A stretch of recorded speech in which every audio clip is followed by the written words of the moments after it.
রাজধানীর যাত্রাবাড়িতে এক দম্পতির লাশ উদ্ধার করেছে পুলিশ। বৃহস্পতিবার ভোরে যাত্রাবাড়ির কোনাপাড়া এলাকার পশ্চিম মোবিনবাগের আড়াবাড়ি বটতলার একটি বাসা থেকে মরদেহ দুটি উদ্ধার করা হয়। যে দুজনের মরদেহ উদ্ধার করা হয়েছে তারা হলেন জনতা ব্যাংকের সাবেক গাড়ি চালক শফিকুর রহমান ও তার স্ত্রী ফরিদা ইয়াসমিন। এই দম্পতির একমাত্র ছেলে পুলিশের বিশেষ শাখার উপপরিদর্শক। ঘটনাটি পরিকল্পিত হত্যাকাণ্ড না ডাকাতি তা খুঁজে বের করতে তদন্ত শুরু করেছে পুলিশ।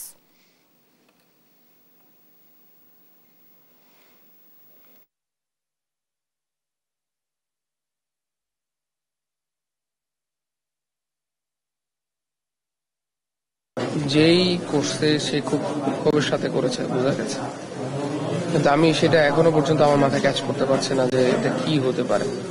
শত্রুতা বলতে আমার এখানে কিছুই নেই।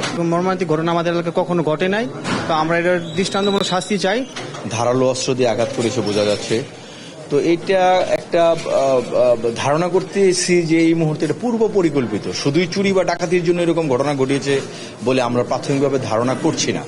যদিও বা সেটিও নিয়ে আমরা আগাচ্ছি, তদন্ত করলে বোঝা যাবে অ্যাকচুয়ালি কি কারণে ঘটনা।